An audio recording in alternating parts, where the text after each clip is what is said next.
Welcome again, everyone, to another episode of Resilient Health Radio. I'm your host, Dr. Darin Ingels. And joining me on the podcast, and again, we might have had you on before, I forget. I know we've talked to each other a couple of times, is Marcelle Pick. She is a nurse practitioner, expert in women's health, and worked with Dr. Christian Northrup for many, many years, and is now the, should I say, inventor? Creator, you could say. Yes, Creator indeed. of Yes. a fascinating new product around weight loss. And here's the thing that I love about it. He's sitting down, it's homeopathic. Homeopathic. That is super cool. Of course, being a naturopathic doctor where homeopathy is part of our world, I'm super excited to talk about this with you today. But so first of all, welcome to the podcast. Thank you. Thank you. And the the weight loss phenomena, I mean, this is nothing new. This has been going on for 3+ decades. I laugh. I see these memes on social media all the time of pictures of people from the 60s and 70s at the beach. Oh, Everybody absolutely. was thin. There really wasn't an obesity epidemic. We've seen this huge shift in certainly the American population since that time, and we now have more than half of our country overweight or obese, and even more frightening, children, I think, are now Right. 55% overweight. Yep. Yep. So this is a literally growing problem. And of course, we hear now on all the social media outlets and the news about this wonder drug called Ozempic, aka semaglutide. Can you talk a little bit about, what is this wonder drug first, and then we'll talk more about why you have a better alternative to that.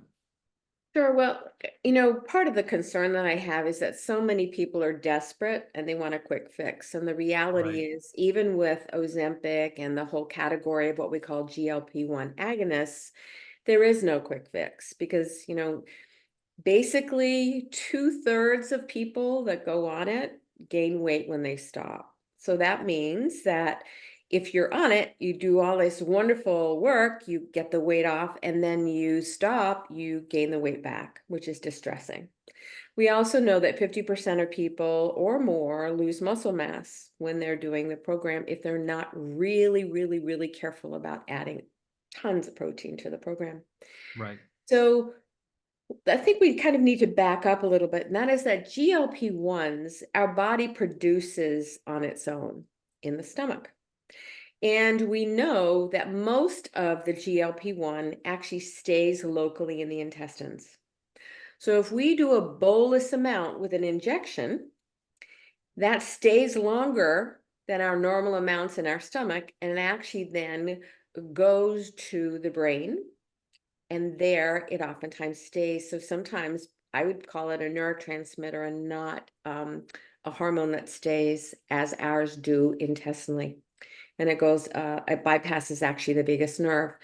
And one of the worries about that is that we don't have any long-term studies to see if you're not diabetic. I am not talking about diabetics now. I'm just talking about people who are trying to lose weight. What's going to happen to them long-term if they stay on these GLP-1s?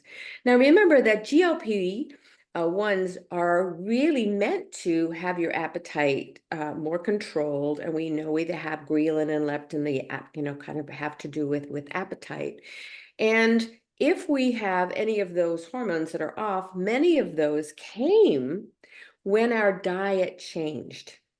So the biggest signal to increase GLP-1s is bitter foods. So we've gotten away as a culture from bitter. We don't have a lot of bitter. The Mediterranean diet tends to have a little bit more, but we don't eat bitter foods. So it's not Right. unusual then for us to have less in the way of GLP-1s ourselves. Now, the agonists just make more.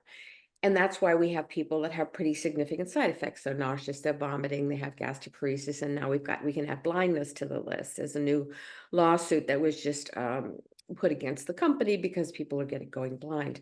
So we've got some very significant concerns that we have with this. But the bigger question for people is, well, I really want to lose weight. I see all my friends doing it. What am I going to do instead? And the thing is to absolutely change your diet. And that means having a diet, for starters, even if you're on something like my homeopathics or the GLPs, that increase bitters in your food.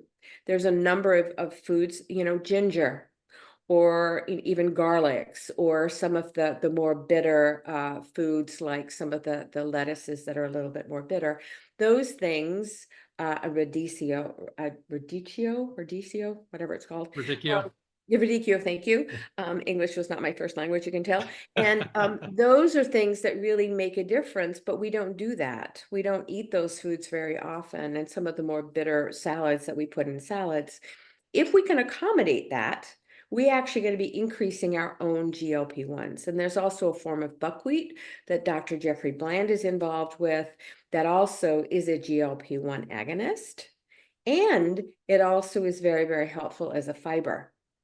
So if we look historically, how did this happen? How did we have so many people obese? So many children? Well, if you think about the kinds of foods that we're eating, if I go to the grocery store, I'm always intrigued. What do they have in their carriage? I want to know. And I'm looking at it going, oh my God, there's nothing that's real. Yeah. And we see that transition that corresponds to the obesity. We also know that they spend millions of dollars to get emulsifiers for foods, so you can't just eat one. Who can eat one potato chip? Right. One Oreo? I don't think so. One little piece of chocolate? Probably not, unless it's Lily's chocolate. I mean, the problem is that it is intentional in some ways, and also the level in the food, market. They pay a lot more money for the foods that are eye level. So as we change our food quality, then we can also see that our own GLP-1s go up. But there are people that had a lot of food noise. That's one of the things you hear in the literature all the time. The noise of food went away. I'm not always thinking about food. As the diets changed, that also happens. And that's why I really spent some time creating the drops that I have, because people are so tired of struggling, with the notion of food. Do I think the GLP-1s are the answer? I don't. Historically, if we look ever, I mean, fen-phen we thought was the answer for weight loss. Right. And it turned out to be a disaster, but that was years later. So I think we're on a very slippery slope, and I'm going to go nationally and say this, because I don't think that there is an easy answer. It is a combination of things that we have to change. And we have to understand that sometimes there's things that we need to help with the consciousness as well that have to do with obesity as well. That was a long-winded answer to your question. Well, I think it's the age-old story again. Like I said, people are looking for the quick fix.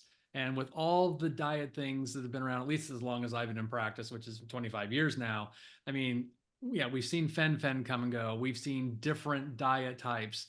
There was the Atkins diet, there was the paleo diet, the AIP diet. And again, it's not that these diets Right. don't have a place. It's just at the end of the day, I think the quality of the food is probably one of the biggest driving factors. Again, I'm always amazed. I mean, I spent a fair amount of time in Europe, and I look at the way most Europeans eat. They eat butter, they eat fat, they eat things that for at least many years in the United States we kind of demonize as these are bad, unhealthy foods. They drink wine, and in a lot of places they still smoke a lot of cigarettes. I And know. yet I you know. look at people, they're not overweight. So it's not just a function of the food itself. I think it's the quality of the food. I think to a certain degree, Americans do tend to eat more portion size than other places around the world. That's obviously part of it. But yeah, gosh, it's always I think a struggle in my practice, when we're talking about people about making dietary shifts, just because, food is social, food is comfort, food is emotional. There's so many things around it that it's not always easy for people just to up and I'm going to stop eating pizza and hot dogs, and now I'm going to eat broccoli and more greens. And I Cauliflower. Oh go, my God. well, yuck, that doesn't sound like any fun. How do you help people kind of get over that mental hurdle of even starting to make those dietary changes? I mean, I had a medical practice for 40 years, so I was really kind of always looking at what was some of the possibilities here. And I think some of it is they need coaching, and they need to find out, are they using food for comfort? Because if that's the case, what are some of the neurotransmitters they may be, that are not there that they need? Are they, interested in looking at, can we use something And that's why I created the drops, quite honestly, is to suppress the appetite. So I can have 12 weeks with them. So I can start looking at their lives, looking at how much stress they have, looking at the noise of food, and then changing that, because it takes that long to change a habit. And then I have them get a glass air fryer, so they can actually use the glass air fryer to have food faster, and that they prepare ahead. But they have to have food that they enjoy, because if we go on a diet, Right. it tastes horrible. Green beans and a piece of chicken. Yuck. Whereas if the green beans have flavor to it, and that they have some other colors associated with it, and then they have some chicken that's made with a recipe that's just delicious, that's much more appealing to us. And the thing that's amazing is that if we change how we eat, we see blood pressure come down. We see cholesterols, triglycerides come down, blood sugars, hemoglobin A1Cs. It's astounding.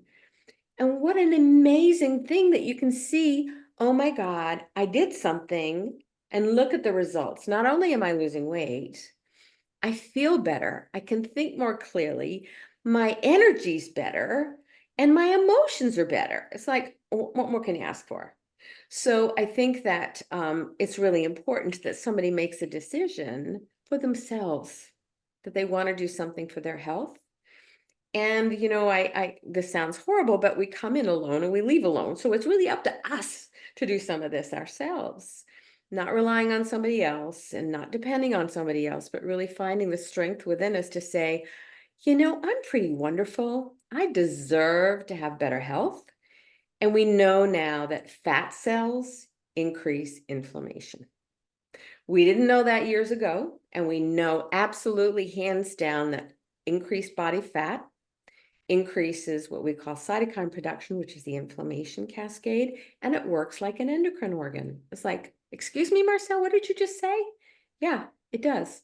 And we didn't know that before. So it really behooves all of us to find that way that we need to lose that body fat. Is Ozempic the answer? I honestly don't think so. And even in microdosing, it's not been my experience that that's going to be the answer either, because even that, I don't know the long-term effects. I have no idea if we use super physiological doses, even microdosing is, what impact is that going to have health-wise? I don't know the answer to that, and it worries me. Well, like you said, we have a very long history of drugs we thought were safe, effective, and it wasn't until many years later that, we've got thalidomide, we had DES, we had fenfen. I mean, there's quite a lengthy list of things that at the time seemed to be fine, and it wasn't until long after the fact. And again, without having long-term research to really understand, even though it's something your body makes, again, if we're not giving it at physiological doses, Right. which we're not, yeah, we really don't know. And again, I mean, I have some patients who are on it in short term. Again, some do well, some doesn't seem to do much. But yeah, we don't really know necessarily the long term effects. As you're talking about diet, I keep thinking I've seen several studies, I'm sure you have as well, that dietary changes alone account for, I forget the percentage. I want to say it's like 80+% of all chronic disease can be modified by making these dietary changes. I don't think we can understate how important, what you put in your mouth makes a difference in heart disease and cancer and diabetes and autoimmune disease and on and on and on. And I like to use the analogy of gas for a car, and I, years ago, I went to a regular gas station, put what I thought was regular gas in my car, and unbeknownst to me, it had paint thinner in it. Destroyed my engine. The company paid for it, no less, but it was 8 weeks without my car. I had a rental, and 8 other people's cars were destroyed at that particular gas station as well. So if gas can do that to a car, what does food do to us? And I don't know how many people saw the movie Super Size Me. It was a regular, Yes. very athletic guy. All he did was go to McDonald's and say, just super size me if they say it. Yeah. After 2 to 3 weeks, he'd already gained 15 to 20 pounds. He was craving, listen to this one, very important, Yeah. craving the food. Remember the emulsifiers I just talked about that are Yeah. in them that you want more. And it took him a while. His doctors actually said to him, we don't know if we can reverse these numbers. He did, which is a great thing. But that was just, I think, 6 to 12 weeks of being on this food.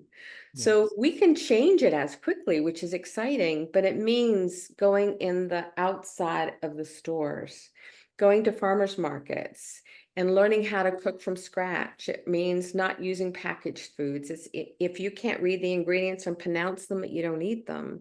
That we really go back to the day in which we're doing things. And there's even, we know now about dairy. You know, there's different types of proteins or caseins in dairy. A1 tends to be one that people are more reactive to. Whereas if you change to an A2 milk, we know that you probably are not as reactive. Well, how wonderful is that? Because milk has so much to offer us. If you can eat it, you can drink it or consume it. So there are ways around it. You can make your own yogurt. It doesn't take very long to do that. And you can make it with coconut. You can make it with, goat milk or coconut milk. So there's lots of ways, and it doesn't take much anymore because we have all these little machines that do it for us. But it is going back more to basics and eating real food that you prepare yourself. Well, I know you have an entire program, and I'd love for you to kind of outline, because I know the new drops are a new part, but can you kind of walk us through, when people are working with you and they're trying to lose weight, what's kind of the whole program about? Sure, I love it. So it's using the drops to start because we want to suppress the appetite, take the noise of food away, have people have energy, which they do. And then the food plan is very clean. It's basically unlimited vegetables and clean proteins and fruits. And then what we have them do is we have coaching calls every day of the week so that we really get that support. We have a Facebook group. But then the other thing that I did is I created a genetic profile myself. So I can then tell them, what do you need to do when you finish the weight loss? Are you low fat, low carb, Mediterranean, or balanced? The interesting thing is very few people are balanced. Most people, believe it or not, there's a lot of low fatters, which is interesting. Oh, And of course, Mediterranean and paleo, but very seldom do I see balance, which is kind of the Weight Watchers model. yeah. So, and then within that, we add things back slowly so we can find out. And the genetic test tells me, are you lactose intolerant? Are you gluten sensitive? And then you also can see within that, what are you more prone to? Adrenal dysfunction, GI issues. And one of the things we didn't talk about is dysbiosis or gut issues completely cause havoc, well, GLP-1 in our body. So as we change the gut and we get the microbiome much happier, then the GLP-1 production is higher. So when I do my program, I've basically taken all the things that people are reacting to out. There's no dairy, no sugar, no soy, no alcohol, no grains. It's like, oh my God, it's like an elimination diet. Right. But after the first 3 days, they feel amazing. Blood sugars come down. Hemoglobin A1Cs come down, triglycerides come down, cholesterol comes down, their energy goes through the roof, and it's fantastic for people with fibromyalgia and also any kind of arthritis because I put some anti-inflammatories in it as well.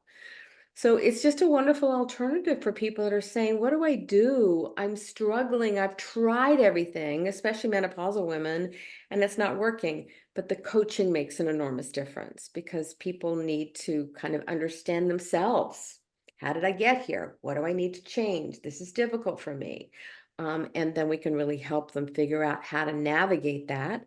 So in 12 weeks, the habit is a habit that they didn't have before, instead of kind of going for the Oreos or the cookies and changing what they put in their cabinets to get them to be healthier. And it's interesting because we've done some studies in Europe looking at if you're 70 and you change your diet, does it change anything for you health-wise? And it did. It showed that we can increase life expectancy by 5 more years. That's age 70. So imagine what it does when you're younger. And that's the whole goal for us, for both of us, is to get people to be more interested in saying, I like myself. I want to be around a while and I don't want to be in a wheelchair. Exactly. Well, I think your version of elimination diet's better when I learned. When I was a med student, Dr. Alan Gavey was my nutrition teacher, and it was lamb, rice, and pear for 3 weeks. Exactly. No. That was very difficult for people to follow. Oh, and they didn't do it. I mean, my motto is we got to make you happy. We got to make the food. I have lots of recipes as well, so that you're feeling like you're not being deprived. I mean, most women have been on every bloody diet known to mankind, and they're sick of dieting. They don't want to count points and macros and everything else. They want to be able to find a way to lose weight. That's why I think Ozempic is so big right now, because everybody wants, they're seeing people lose weight, and the literature saying, oh my God, how amazing it is, and all this stuff. And there's some pretty significant shortfalls.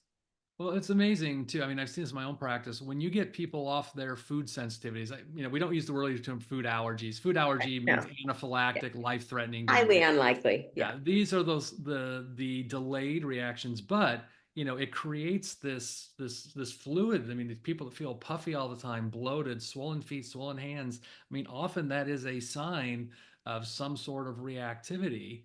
And like I said, I think my best case, I had a woman who was in her like mid to late 30s, and just with dietary elimination over about 6 to 7 months, she lost 55 pounds Mhm. doing nothing else different in her life. She was just like, oh my gosh, she's like, I keep peeing all the time. I'm just losing all this inflammatory fluid. Again, joint pain, headaches, all that went away. Yeah. So, these changes alone can be really profound. Absolutely. And I think people forget that the food that we eat actually speaks to our genes. It speaks to our cells. It speaks to to our endocrine organs. It speaks to our whole physiology. And when you look at the science behind it, it's astounding what's happening. But we forget that. It's just so automatic, and we're just kind of putting things in, not understanding kind of what's happening. But it's really incredible if you think about the food you put in your mouth and the food that you poop out. It's like, look at what the body's done in between, and it's giving you energy, and hopefully it's able to really absorb nutrients that you need to be healthy and well, and I believe into your 90s and over, like the blue zones around the country. Yeah. Well, I want to get to the meat and potatoes. I want to talk about these new homeopathic drops. Can you tell us a little bit about what that's about? Sure. So back in the day, I was using HCG in my practice, and I found it was incredibly helpful. However, everyone gained the weight back. They Yeah. lost it fast. So I made a decision at that time that I was going to create something that had the same concept in terms of the physiology without HCG, without hormones. So what I did was I did a combination of it's probably more like 55 different components in it with, Oh, some wow. of them, some of are, are 6x, 300x, and so on. But nonetheless, I put all those together, and then I added some amino acids, which help with mood. And I put some anti-inflammatories in there. I put some detoxers in there because obviously if you're losing weight rather quickly, you want to make sure that we're detoxing well. And then I put a couple of components in there on, homeopathic hypothalamus, for example, that suppresses appetite. So those were the things that really worked. And then I checked with patients. How did it work? Did it work as well? And they call them my magic drops. And they're not magic. There's nothing magic about it if you know anything about homeopathy, but they're very, very effective, and they work without side effects. So I can have people that are diabetics using it. I can have people, I always have them check with their doctor first. But if you have any kind of other medications for blood pressure or cholesterol, but I tell them that they need to tell their docs, not because they're on it per se, but because numbers come down so quickly. So they may not need as much medication for their high cholesterol or for their blood pressure or for their blood sugar. If they're on metformin or something like that, they oftentimes have to stop because the numbers come down rather fast. I have a physician who's on them right now, and she's done everything in her power to really help with her blood sugars. And it's the first time in 20 years that her blood sugars are now 80, 85, 80, which is amazing. So good for So her. is this a liquid product? Yes, they're drops. Yeah. And how do people take it? Is it something they take before their They meals? Is take them before their meals. Yeah, usually about 20 minutes before. They put them under their tongue, leave them there for about, 20 seconds, not very long. But they don't work as well if you're eating a regular diet. So the goal for them is to really do the program together. And the program together is magic. I had somebody who texted me today who wants to be an affiliate. And she's a nutritionist who's done everything to try to get these 10 pounds off. And she knows how to eat. Nothing was working. But together with the drops and then just a few changes with her diet, because in the program itself, I don't have any fats at all. And what happens is people really do. And she lost the 10 pounds. She thinks I walk on water now because nothing else has ever worked for her. But it is kind of the magic that turns the body in a different direction. The only thing that makes a difference, though, for people is that they have enormous stress and they have huge adrenal issues. They won't lose weight no matter what we do. And you know Right. that. Yeah. I mean, we have to correct that first, and then we can get them on the program. So are these already available or are they still in development? No, they're still available. I mean, if people really are interested, I really like to talk to people first to hear if they need 6 weeks, 12 weeks, how do they need to work. But then go to my website, marcellepick.com, and book a consult with me.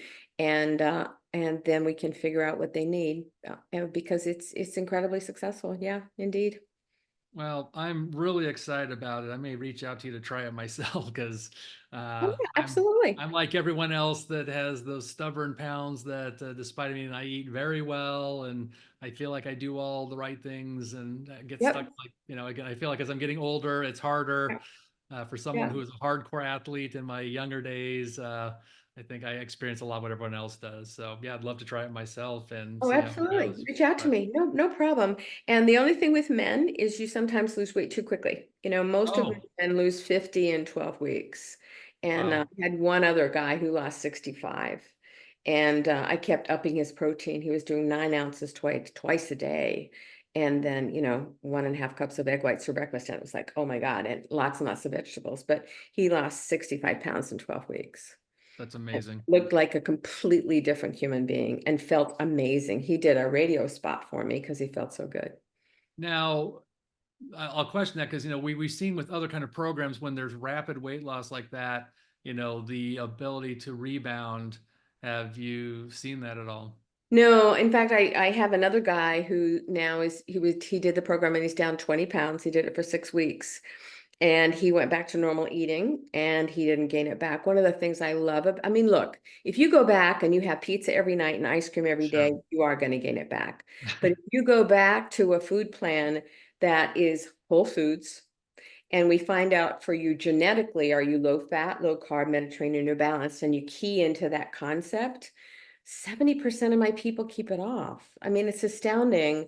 And they're excited enough if they gain 5 to 7 pounds back after they've lost 50. They're like, back, like, Yeah. can I have the drops? And what? Yeah, of course you can. And we can kind of recorrect. But generally speaking, it is pretty amazing. Yeah, they do keep it off. I had somebody who's an crazy exercise person. She teaches exercise. And she had 4 pounds she wanted to lose. She tried everything. 4 pounds. I mean, come on. But she did. She lost the 4 to 5. And she went back to kind of her normal lifestyle without the drops, and she's staying right there and not gaining any of it back. Her clothes fit very differently. Oh, well, So, that's amazing. yeah, Well, we will obviously drop the link in the show notes for people who want to check out the great. product. And if they're interested in working with you, I know you just do a fantastic job with people and helping them lose weight, keep the weight off, live healthier lifestyles. So The we'd goals. love for people to connect with you. And I'm sure anyone listening, if you've been struggling with weight or you know someone, again, I think this is a great alternative to Ozempic. And I love the idea that it's homeopathic, which means it's safe. As far as I know, doesn't interfere with other medication. Like you said, if anything, you may have to reduce your medication because it's working so well. And I think that's a good thing overall. Yeah. Yep. Thank you so much. All Awesome. right. Thank you, Marcelle. Appreciate you joining me.